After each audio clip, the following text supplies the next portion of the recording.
Welcome, my darlings. Come closer. No, closer still. Let the world outside slow itself to a hush, just enough for you to hear the soft clink of my glass and the steady rhythm of your own heartbeat. That sound, my loves, is proof that you are here, now. And here we take our time. Breathe with me, in and out. Feel the weight of the day slide off your shoulders. Tonight, we are not rushing anywhere. Tonight, we sip not just for pleasure, but for truth. Truth for the stories we never tell in public. Truth for the moments that slip between words. Truth for the love that looked perfect on paper, yet felt strangely incomplete in the stillness between two people. You see, some endings don't come with the drama of slammed doors. They don't crash down in a storm of shouting. Some endings drift in quietly. Like the last light slipping out of a window at dusk, and you don't even realize you're sitting in the dark. And it's not because there was no love. Oh no, sometimes the love is there, steady, certain, well-intentioned, but it's been poured into the wrong vessels, and the thirst that truly mattered went unquenched. Sometimes, my darlings, the heart you're holding never actually opens its hands. And tonight's letter, oh, this one, comes from a man who gave her everything he thought she wanted. Every gesture, every comfort, every act of quiet devotion. Only to realize he had never been given the chance to give her what she truly needed. Not because he refused, but because she never let him see where to pour it. So pour yourself something deep tonight. Something with weight and warmth. Something that lingers on the tongue the way memories do. Sweet at first, but layered with complexity. A pour that hums in your chest long after the sip is gone. Because tonight, we step into that delicate, dangerous space between having everything and truly having her. And my loves, that space is where the heart must tread slowly, softly, and with its eyes wide open. My loves, before we swirl our glasses again, let me pour something else into them. Not wine, but words. Because sometimes a single line can taste just as complex as the deepest vintage. A line that lingers, that sits heavy on the tongue and light on the soul, all at once. And tonight's first quote, it's the kind that doesn't shout its truth, but lets it bloom in your chest after you've heard it. Sip it with me, slowly, and let it tell you its story before we tell the rest of ours. Allow me to share this quote with you tonight. Sometimes the hardest thing to realize is this: you can give someone the whole world and still never make them feel at home in it. My loves, every story deserves the right pour. A wine that doesn't just sit beside the tale, but walks hand in hand with it. Tonight's letter is layered, subtle at first sip, but with a depth that sneaks up on you. It needs something that lingers, something that lets the weight of each word rest on your tongue before it melts away. Because pairing wine with a story isn't about the label, it's about the feeling. So let's find the bottle that will hold this truth the way a good glass cradles the light. Now, before we unseal this letter, you know how we do things here in the Forbidden Glass of Wine. We don't just listen, we prepare. We pair the truth with something that softens its edges. Tonight's pour, A deep velvety Cabernet Franc, dark cherry on the nose, a whisper of bell pepper, and a lingering finish that leaves you just a little breathless. Why this wine? Because, like our letter tonight, it's not about the first sip. It's about what happens after. The way it coats the tongue, the way it stays with you even after you swallow. So pour your glass, take that first sip slow, and let it rest there. Let it fill the spaces where words haven't yet been spoken. Now let us read the letter. Dear Lady Divine, I'm not even sure where to begin. Maybe it's because, if I'm being honest, I don't even know the exact moment I started losing her, or if I ever really had her in the first place. For the longest time, I thought I had the formula down. Work hard, provide, keep the house comfortable, make sure the bills are paid before they're even due, plan the vacations, keep her from having to worry about anything. She never had to ask for the things I knew how to give. I gave her stability. I gave her safety. I gave her a life without financial stress, a life I thought anyone would be grateful for. But I realize now I didn't give her me, not my presence, not my attention, not my time in a way that really mattered. I thought the long hours I worked were proof of my love. I thought the upgrades to our home were signs of my commitment. When she'd sit next to me at night in silence, I thought that meant she was content. I didn't notice how her smile began to fade, how her laughter got quieter, how her touches became less frequent. I told myself we were fine, and if I'm being honest, I liked believing that. It was easier than admitting I didn't know what she needed. Then one night, she looked at me, not angry, not cold, just tired, and said, I feel like I live with a man who knows my schedule, but not my soul. That sentence, it landed like a punch I didn't see coming. She had everything I thought mattered, everything I had worked for, but she didn't have me. After that, I noticed she went to bed earlier. We stopped having those little moments of connection. And when I finally reached for her one night, she didn't reach back. Now, I keep replaying everything in my head, thinking if she had told me sooner, I would have changed. I would have shown up differently. I would have fought harder, but maybe I should have been paying attention all along. Yours truly. I gave her everything but me. My loves, we've heard the letter. Now let's hear from a woman who's been on the other side of this kind of love. She's not here to dress it up with poetry. She's here to speak plain, the way you do when your heart has been both full and frustrated. Lean in, because what she's about to say may sound familiar, maybe too familiar for some of you. You know, Lady Divine, I believe this guy when he says he means it now. I do.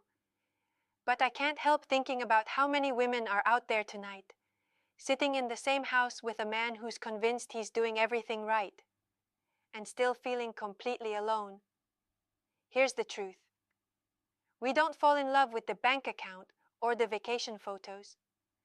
We fall in love with how you look at us when we're talking about something that doesn't matter to anyone but us. We fall in love with the way you touch our back in the kitchen when we've got no makeup on and we're tired. And I hear men say all the time, if she told me, I'd have changed. But sometimes by the time we're spelling it out, we've already packed up in our hearts. And it's not because we're cruel. It's because we've been giving little hints for years, and they never landed. If you want to keep her, you can't just react to the big conversations. You've got to notice the small ones, the ones that don't sound like requests but actually are. That's the difference between being the guy she lives with and being the guy she still looks forward to. My darling, you've just put your finger on the pulse of something we don't say enough. Attention is the purest form of love. It's not the money, not the gifts, not even the grand gestures that make people gasp. It's the seeing, the kind that notices the smallest shift in your voice, the shadow in your smile, the way your hand lingers a little longer over the coffee cup. Because a woman will try. Oh, she will try. She will adjust her tone. She will drop hints. She will create small openings for you to step into her world. Moments where you could ask, "Tell me more," or "What's sitting on your mind right now?" When was the last time you looked at her and really saw her? When was the last time you asked how her day felt, not just how it went? And when those invitations go unanswered, not once, not twice, but over and over, she learns to stop inviting. And that, my loves, that is when the air changes. Not with shouting, not with slam doors, but with a slow, almost imperceptible shift. The quiet closing of a door you didn't even know was open. And here's the ache of it. By the time you notice, it's not just the door that's closed. It's the lights dimmed. It's the furniture moved out. It's the laughter that once filled the room, now living somewhere else. Love does not starve overnight. It withers when attention is rationed.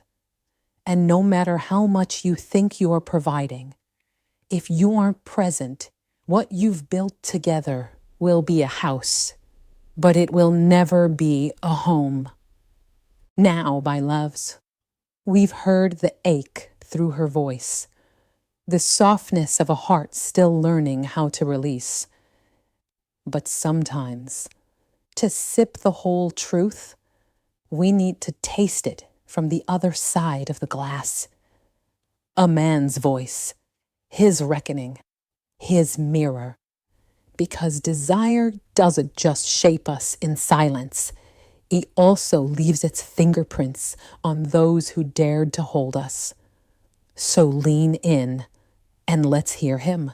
Lady Divine, hearing that letter, I felt that, because I've lived it too. As men, we're raised to believe that providing is love. Put food on the table, keep the lights on, pay the bills. That's the checklist we inherit.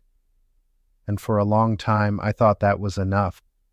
But I learned the hard way that a woman doesn't just want a provider. She wants a partner. She wants presence. She wants laughter, attention, and those little everyday moments that say, "I see you." I lost someone once because I was always busy trying to prove my worth through work. I thought the long hours were sacrifice. What she really wanted was me, not just in the house, but in the relationship. So when that man said she had everything except me, whew, that hit. Because that's the truth a lot of us avoid. You can't love somebody with just your wallet.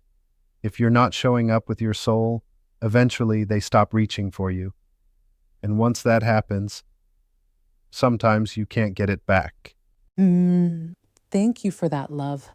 That right there, that wasn't just a thought. That was truth carved out of experience. You see, scars have a way of teaching us lessons that comfort never could. Too many men grow up believing that providing is the same thing as loving. They build the house but forget to live inside it. They pay the bills but forget to invest in the soul of the relationship. They look at silence on the couch and call it peace, when in reality it's distance, growing wider every night.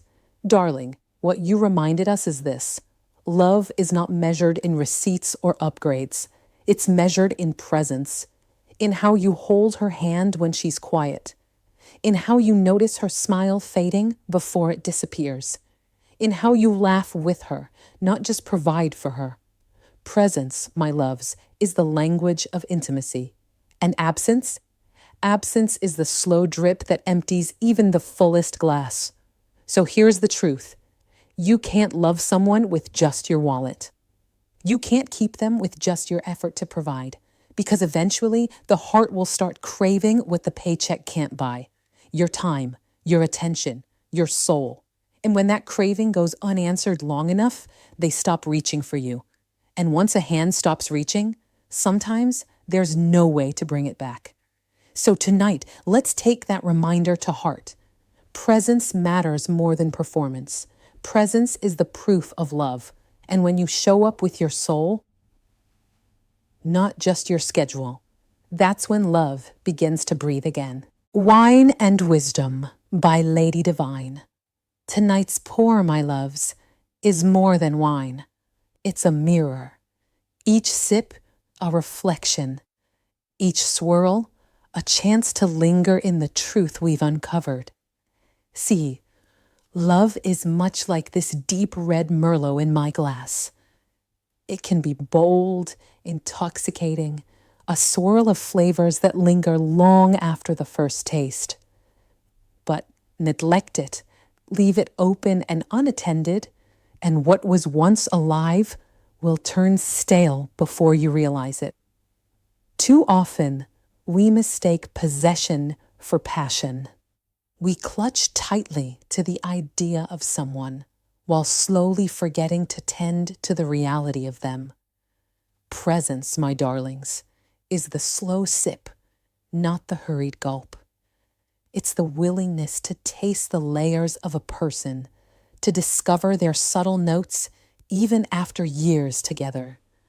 It's leaning in, even when life tempts you to lean away. So I ask you, when was the last time you truly tasted the person you say you love? Not just with lips, but with your attention, your time, your undivided presence.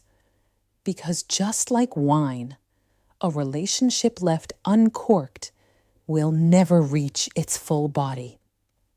Now, my loves, you know what time it is. Every week I leave you with a little dare, not for the faint of heart, but for the brave of heart.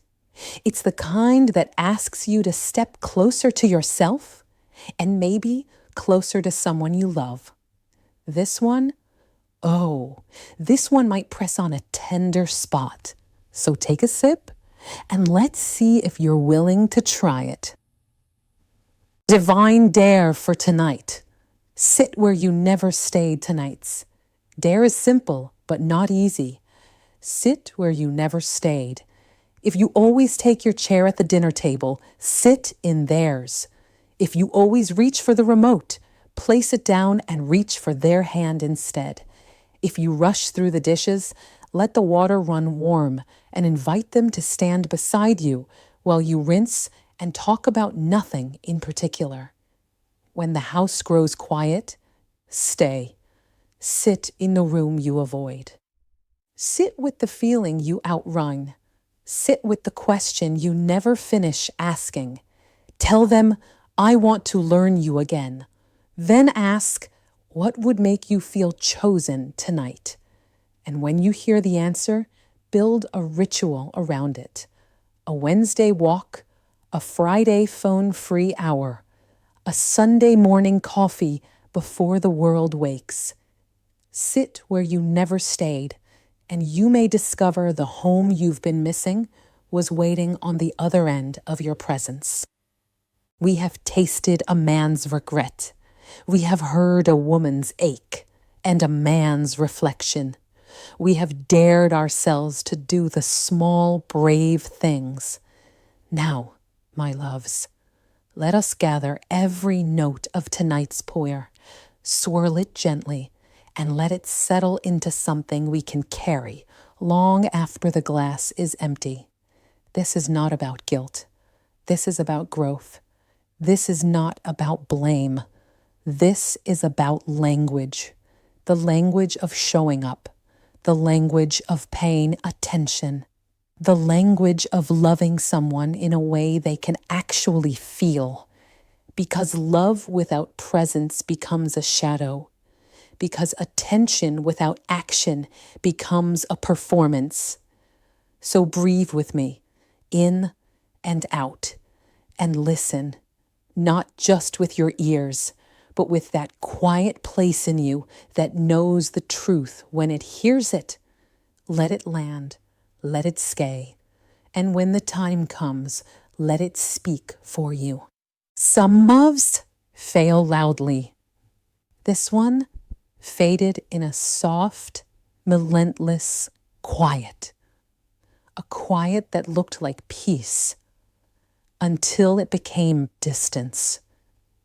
A quiet that sounded like comfort until the echoes started answering back with emptiness. He gave her everything that could be photographed. The car gleamed. The house held a beautiful life.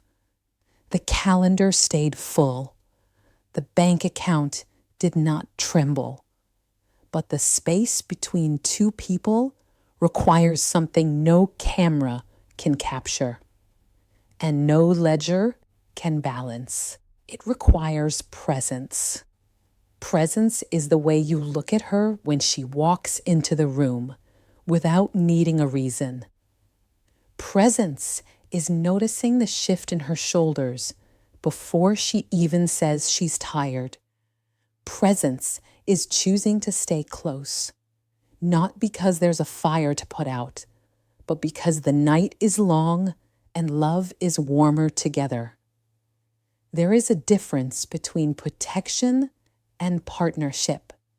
Protection says, I'll fix the world when it breaks. Partnership says, I'll sit with you before it does. Protection invests in emergencies. Partnership invests in ordinary days. And there is a difference between provision and devotion. Provision fills the pantry. Devotion fills the silence. Provision can build the house. Devotion gives it a heartbeat. To the men listening, you are not a villain for not knowing. But now you know. You were taught to love by lifting heavy things. Try lifting lighter ones. Lift the conversation that feels awkward. Lift the touch that has no agenda. Lift your own guard just a little so she can see the man behind the provider. To the women listening, your quiet was never trivial. Your absence was never petty. There is a kind of grief that happens while you stay, a kind of mourning you do in a bed you still share. If you left to save your own pulse, you are not ungrateful. You are alive. To the couples still in it, begin again. Begin in the kitchen. Begin on the couch. Begin on the sidewalk during a slow evening walk. Ask, what hurt you that I never noticed? Ask, where did I go missing? Ask, what would feel like love to you this week? And when you hear an answer that surprises you, honor it more than your habit. There is a practice I love. At the end of the day, trade 10 sentences. 5 things that were heavy, 5 things that were light. No solutions, no debate. Just the beautiful exchange of presence. Watch what happens to the air between you when you let each other be true. And remember this, intimacy is not only the lightning, it is the lamp. It is not only the weekend getaway, it is the Tuesday evening dishwater and the Thursday morning traffic, and the hand you reach for when nothing dramatic is happening at all. If you have been loving through your performance, try loving through your pause. If you have been giving through your money, try giving through your time. If you have been protecting through your absence, try protecting through your nearness. Because when the music fades and the room goes still, it will not be the square footage she remembers. It will be whether you made a place inside your life where she could rest, breathe, and be.